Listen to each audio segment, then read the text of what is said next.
आज की वीडियो में हम लोग क्लास 10th के ट्रिग्नोमेट्री का एक्सरसाइज 8.1 का कुछ क्वेश्चंस कवर कर रहे हैं। तो क्वेश्चन नंबर 7 से हम लोग शुरू करेंगे। पिछली वीडियो में क्वेश्चन नंबर 6 तक कवर हो चुका है, उसका लिंक डिस्क्रिप्शन बॉक्स में मिल जाएगा आपको। अगर आपने वो वीडियो नहीं देखा है तो उसे जरूर देखें। आज का क्वेश्चन स्टार्ट करते हैं क्वेश्चन नंबर 7 से। क्वेश्चन है यदि cot थीटा इक्वल 7/8 तो 1 plus sine theta into 1 minus sine theta upon 1 plus cos theta into 1 minus cos theta और cot स्क्वायर थीटा का मान ज्ञात कीजिए। यहाँ पर सॉल्यूशन में हम लिखेंगे चूंकि cot थीटा बराबर 7/8। एक ट्रिक जो हम लोग पहले से जानते हैं, इसको हम लोग हमेशा लिख के रखेंगे। cos theta equal 7/8, sorry cot theta बराबर 7/8। तो cot कितने नंबर पे आता है? चौथे पे। नीचे होता है cot, क्योंकि यहां तक sin cos tan फिर ये cot हो जाता है। आधार बटे लंब। अब आधार बटे लंब एक अगर हम लोग चित्र बनाकर दिखा दें उसे तो बहुत इजी हो जाता है। यहाँ थीटा लिख देता हूं जिससे पता चलेगा कि सामने वाली भुजा लंब होगी। यहाँ ए बी और सी यहाँ 90 अंश है। सामने वाली भुजा लंब होगी क्योंकि थीटा यहाँ लिखा हुआ है।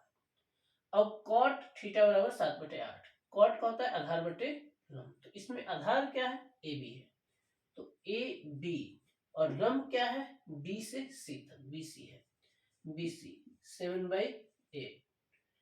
अब ए बी हो जाएगा 7 मात्रक और BC हो जाएगा 8 मात्रक।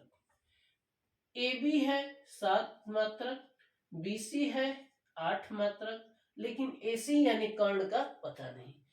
कोई भी त्रिकोणमिति का क्वेश्चन जो भी आप इस ट्रिक पर कर रहे हो, LAL KKA पर, इन सभी क्वेश्चंस को आप तभी सॉल्व कर पाएंगे जब आपके पास लंब, आधार और कर्ण तीनों भुजाएं रहे।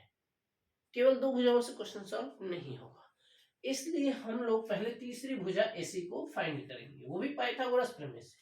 तो कर्ण स्क्वायर बराबर लंब स्क्वायर यानी BC स्क्वायर और आधार यानी AB square. AC square equal BC की वैल्यू है 8 स्क्वायर और यहाँ पर है 7 स्क्वायर। AC इक्वल जब स्क्वायर ट्रांसफर होगा रूट में होगा, 8 का 64 और 7 का 49। तो AC इक्वल हो जाएगा √113। हमारे पास हाइपोटेनस यानी कर्ण आ जाएगा 113, वो भी रूट में। इतना इसका मात्रा। अब हमारे पास लंब है, आधार है, कर्ण है, तीनों भुजाएं हमारे पास। मैं क्वेश्चन लिख सकता हूं आप, और क्वेश्चन को मैं शुरू कर सकता हूं। तो यहां से मैं फर्स्ट क्वेश्चन शुरू करता हूं। 1 plus sine theta 1 minus sine theta upon 1 plus cos theta 1 minus cos theta. इसमें हम लोग साइन और कॉस ढूंढकर अप्लाई करते रहेंगे। जैसे साइन और कॉस का मतलब, साइन मतलब लंब बटे कर्ण और कॉस मतलब आधार बटे कर्ण। तो लंब और कर्ण यहां से इस चित्र से मैं देख के लिखते जाऊंगा। ऊपर है 1 प्लस साइन। साइन की वैल्यू या तो हम सेपरेट निकाल लें और कॉस की दोनों की वैल्यू सीधा पुट कर दें, या अभी हम यहाँ पर उसकी लंब और आधार या जो भी हो रहा, जैसे साइन के लिए लंब और कर्ण हो रहा है तो लंब और कर्ण लिख के उसके बाद वैल्यू रखें, बात एक ही है। तो चलिए मैं सेपरेट अभी नहीं कर रहा हूं, directly 1 1 plus plus sine, sine की जगह होता है लंब और कर्ण। तो इस त्रिभुज में लंब क्या है? BC है, सिंपल BC, और कर्ण क्या है? AC। फिर आगे 1 माइनस सेम साइन ही है तो वही होगा BC अपॉन AC, यानी लंब बटे में कर्ण। होल अपॉन, यहां जैसे हम देख रहे हैं होल अपॉन है वैसा ही यहाँ whole upon 1 plus cos. Cos के लिए क्या होता है? आधार बटे कर्ण। तो आधार हो गया इसका AB और कर्ण वही AC। 1 माइनस वापस AB अपॉन AC। अब यहाँ 1 प्लस BC और AC की वैल्यू रखते हैं, तो BC की वैल्यू डायग्राम में दिख रहा है 8 है, और AC की वैल्यू √113 है। 1 माइनस 8 अपॉन √113 होल अपॉन, यहाँ है 1 प्लस AB है नीचे 7 और AC है √113। 1 माइनस, यहाँ 1 माइनस AB सेम 7 है AB, और AC है √113। अगर हम इसे ध्यान से देखें तो यहाँ है A प्लस B, यहाँ A माइनस B, यानी होने वाला है A square minus B square. अब यहाँ √113 का भी स्क्वायर, तो मैं B स्क्वायर ऐसे लिख देता हूँ, A square minus B square. कैसे? A plus B A minus B, A square minus B square whole upon A plus B A minus B, तो A square minus B square, 7/√113 whole square. अब इसके बाद बहुत थोड़ा सा calculation रह गया है। 1 का स्क्वायर 1 लिखूंगा, 8 का स्क्वायर 64, और यहाँ रूट और स्क्वायर आपस में कैंसिल हो जाएंगे। और सेम ऐसे ही नीचे भी 7 का स्क्वायर 49 लिखूंगा, और यहाँ से रूट कैंसिल करूंगा। फिर उसके बाद अंश में एलसीएम और हर में भी एलसीएम रह जाएगा। तो पहले इतने क्वेश्चन के सॉल्यूशन का स्क्रीनशॉट लीजिए, उसके बाद हम आगे इसको सॉल्व करते हैं। तो अब मैं इसको आगे यहां सॉल्व कर देता हूं।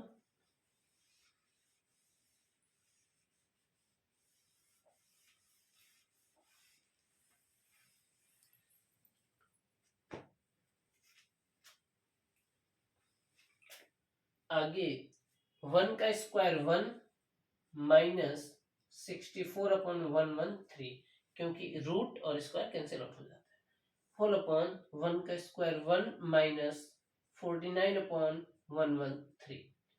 यहाँ से एलसीएम 113, तो 113 से 64 माइनस कर दो, क्योंकि 113 को जब 1 से मल्टीप्लाई करेंगे और फिर 64 उसमें से घटा देंगे तो आ जाएगा 49।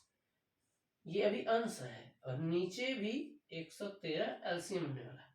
113 से जब 49 घटेगा तो हो जाएगा 64। 113 कैंसिल हो जाएंगे, और 49/64 आपके प्रश्न का आंसर हो जाएगा। अब आपके सामने सेकंड क्वेश्चन क्या दिख रहा है? Cot square theta. तो सेकंड नंबर बहुत इजी, कॉट स्क्वायर थीटा। पहले से हमें कॉट की वैल्यू पता है, सॉल्व करना नहीं है, बस 7/8 का स्क्वायर कर दो आप, 49/64 इसका भी आंसर मिल गया। क्योंकि जब कॉट की वैल्यू है ही और स्क्वायर से पूछ रहा है तो दोनों साइड में स्क्वायर कर देते हैं, इधर भी स्क्वायर इधर भी स्क्वायर, तो 7 का स्क्वायर 49 हो गया और 8 का स्क्वायर 64 हो गया। क्वेश्चन नंबर 8 देखते हैं। आप स्क्रीनशॉट लेते रहें, कोई भी दिक्कत हो कमेंट बॉक्स में कमेंट जरूर करें।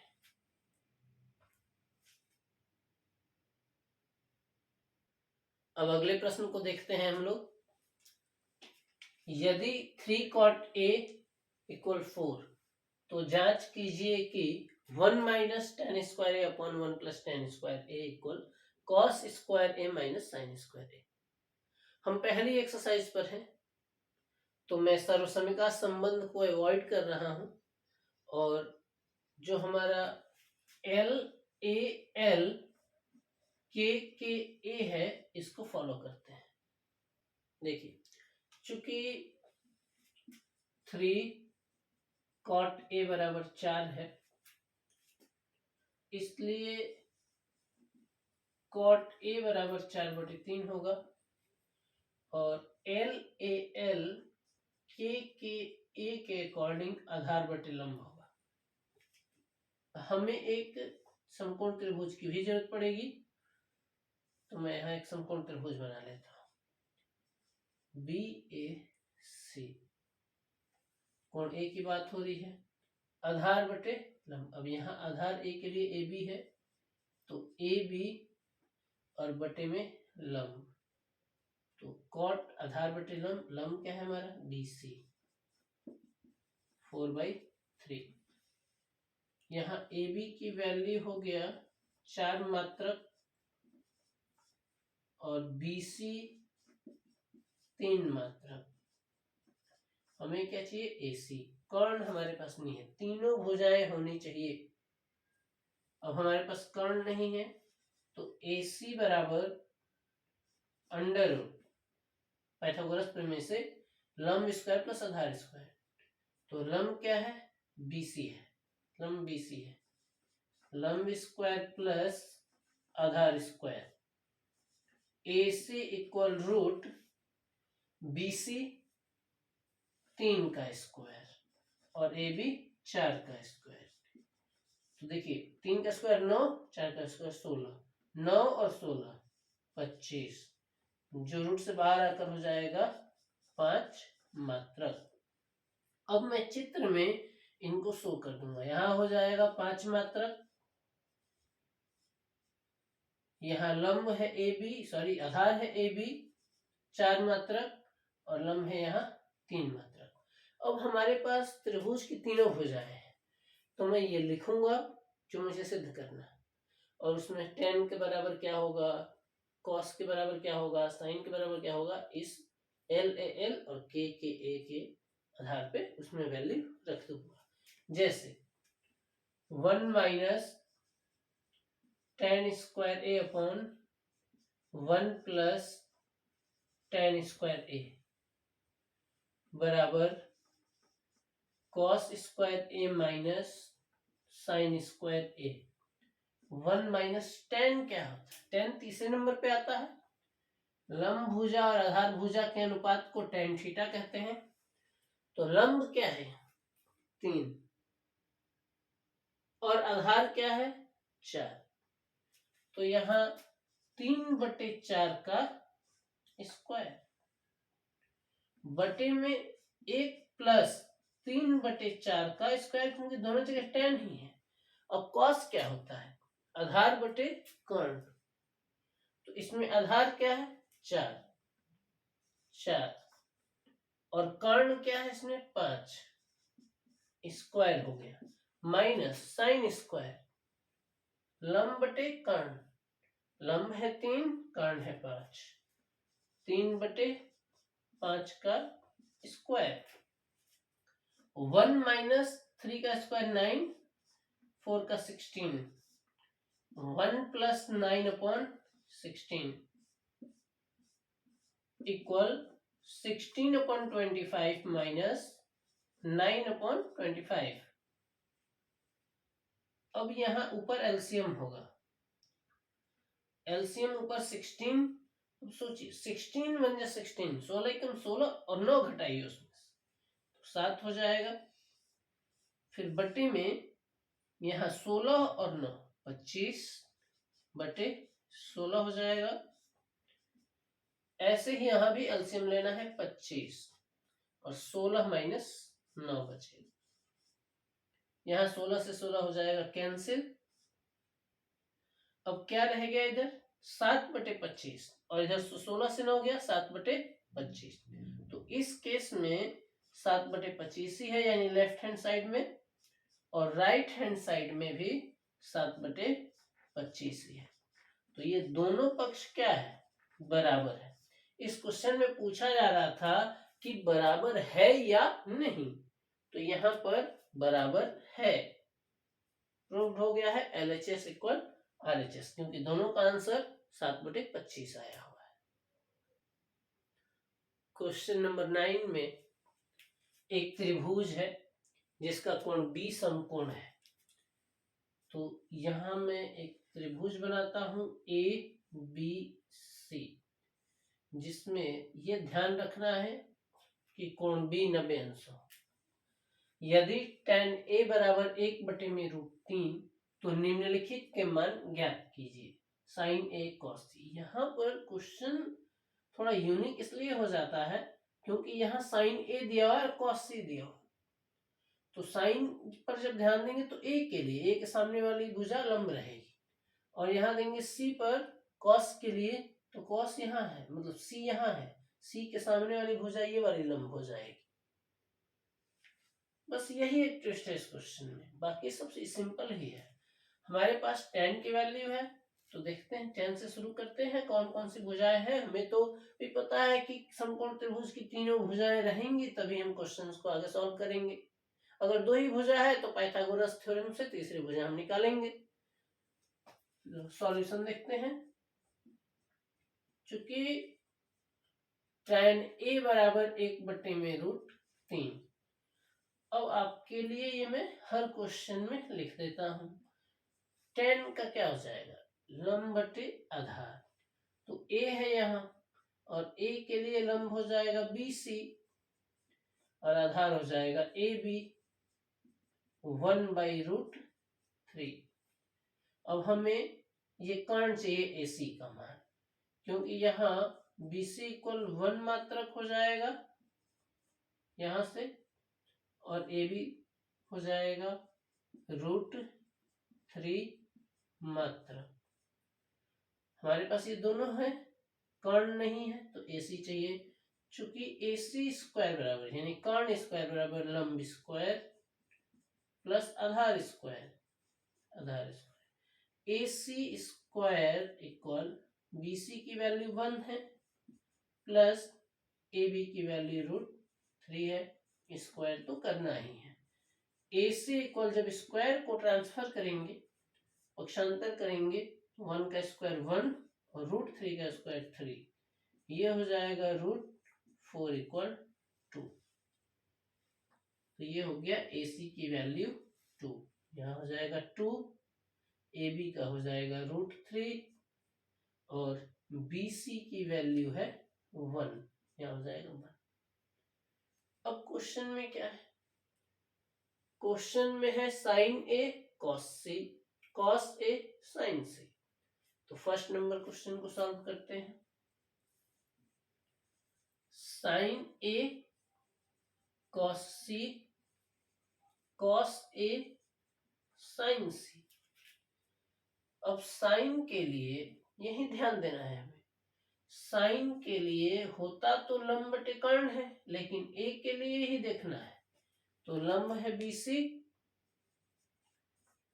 और कर्ण तो सबके लिए एक ही होता है।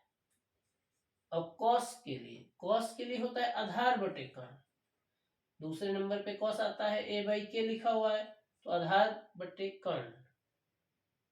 लेकिन C के लिए आधार क्या है, C के लिए सामने तो लंब हो जाएगा, आधार ये रहा BC और कर्ण सबके लिए AC है, प्लस cos A।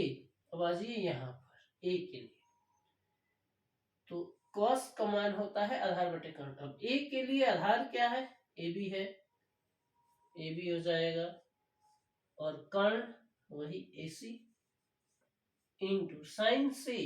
साइन का पहले इसमें देखेंगे, लंब और कर्ण का अनुपात लिखना है, तो C के लिए लंब भुजा क्या है, जब कोण दिया हो तो उसकी सम्मुख भुजा लंब भुजा होगी समकोण त्रिभुज में, तो C की सम्मुख भुजा है AB, तो यहाँ हो जाएगा AB, और कर्ण तो एक ही है जो कॉमन रहता है सबके लिए AC। अब इन सब की वैल्यू या तो यहाँ दिया हुआ है मतलब हमने फाइंड किया है, और एक यहाँ है, यहाँ से लिख लेंगे, या इजी रहेगा कि हम डायग्राम से लिख लें, तो मैं डायग्राम से देख के लिख लूंगा। BC की वैल्यू 1, AC की वैल्यू 2, BC की 1 और AC की 2, प्लस AB की वैल्यू √3, AC की वैल्यू 2, यहाँ दो AC की वैल्यू, इंटू AB की वैल्यू √3 और 2, 1 1 जा 1/4 प्लस √3 3/4, एलसीएम हो जाएगा यहाँ 4, 1 प्लस 3 4/4, और ये कैंसिल होकर आ जाएगा आंसर 1। 4/4 कैंसिल हो जाएगा, और आंसर हो गया 1। अब यहां पर ठीक इसी तरीके से इस सेकेंड नंबर क्वेश्चन में cos A cos C sin A sin C दिया हुआ है। तो मैंने फर्स्ट आपको बताया है, वीडियो को दोबारा देखकर बार बार देख के इसको समझने की कोशिश करिए। अगर कुछ विशेष दिक्कत आ रही है तो आप कमेंट बॉक्स में कमेंट कर दीजिए और इस क्वेश्चन नंबर सेकेंड को खुद सॉल्व करने की कोशिश करिए।